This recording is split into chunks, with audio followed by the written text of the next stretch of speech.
وَلَوْ نَزَّلْنَا عَلَيْكَ كِتَابًا فِي قِرْطَاسٍ فَلَمَسُوهُ بِأَيْدِيهِمْ لَقَالَ الَّذِينَ كَفَرُوا إِنْ هَذَا إِلَّا سِحْرٌ مُبِينٌ۔ وَلَوْ نَزَّلْنَا عَلَيْكَ كِتَابًا فِي قِرْطَاسٍ، اب یہ اصل میں اس آیت کو سمجھ لیجیے، آیت نمبر 7 جو ہے یہ اس سورہ مبارکہ کا سب سے بڑا مرکزی مضمون ہے کہ حضور پر آخری دباؤ ڈال دیا تھا قریش نے کہ آپ اگر رسول ہیں اور رسالت اپنی ہم سے بنوانا چاہتے ہیں تو کوئی حصی معجزہ ہمیں دکھائیے، ایسا معجزہ جو اب آپ کی آنکھوں سے دیکھیں، مردہ کو زندہ کیجئے، آسمان پہ چڑھ کے دکھائیے، مکے میں ابھی کوئی باغ بنا دیجئے، یہاں کوئی چشمہ نیا نکال دیجئے، کوئی سونے چاندی کا محل دکھا دیجئے، آسمان سے اترتے ہوئے کتاب لے کر اترتے ہوئے ہم دیکھیں آپ کو۔ تو یہ ان کی طرف سے تقاضا جو ہے زور پکڑتے اور یہ آپ دیکھیں کہ مسلسل چلے گا معاملہ۔ اب یہ اللہ تعالیٰ کی طرف سے فیصلہ یہ تھا کہ ہم نے ایسا کوئی معجزہ نہیں دکھانا۔ اب یوں سمجھیں آپ کہ یہ چکی کے 2 پارٹ تھے جن کے درمیان حضور صلی اللہ علیہ وسلم کی ذات آ گئی۔ بظاہر لوگوں پر یہ اثر پڑ رہا ہے کہ بھئی ہمارے جو یہ سردار ہیں قریش کے ٹھیک ہی تو کہہ رہے ہیں، عوام الناس کے اوپر یہ اثر پڑ رہا ہے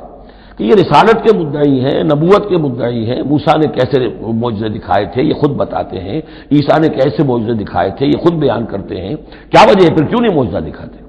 تو گویا کہ ان کے لیڈروں نے عوام کی مت مار دی تھی اور عوام جو ہے وہ کہہ رہے تھے کہ گویا کہ ان کی حجت محمد پر قائم ہو چکی ہے صلی اللہ علیہ وسلم۔ ادھر اللہ کا فیصلہ یہ ہے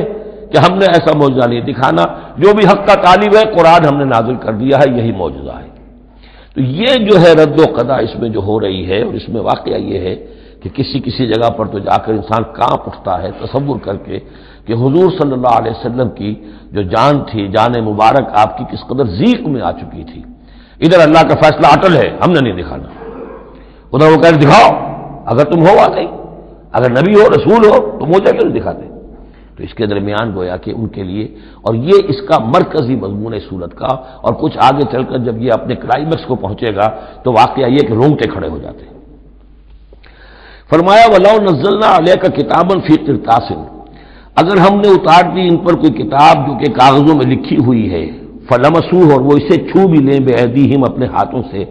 لَقَالَ الَّذِينَ كَفَرُوا إِنْ هَذَا إِلَّا سِحْرٌ مُبِينٌ، اس وقت بھی یہ کافر یہی کہیں گے کہ یہ تو کھلا جادو ہے، ہماری آنکھوں پر اثر ہو گیا تھا،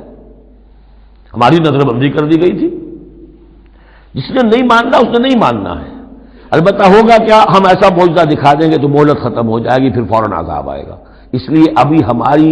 رحمت کا تقاضا یہ ہے، ہم انہیں مہلت اور دینا چاہتے ہیں، ابھی اور اس کو دودھ کو بلونا ہے، شاید اس میں سے کچھ اور مکھن بھی نکل آئے، اس لیے ہم معجزہ نہیں دکھا رہے۔ معجزہ دکھائیں گے مہلت ختم ہو جائے گی، عذاب فوراً آ جائے گا۔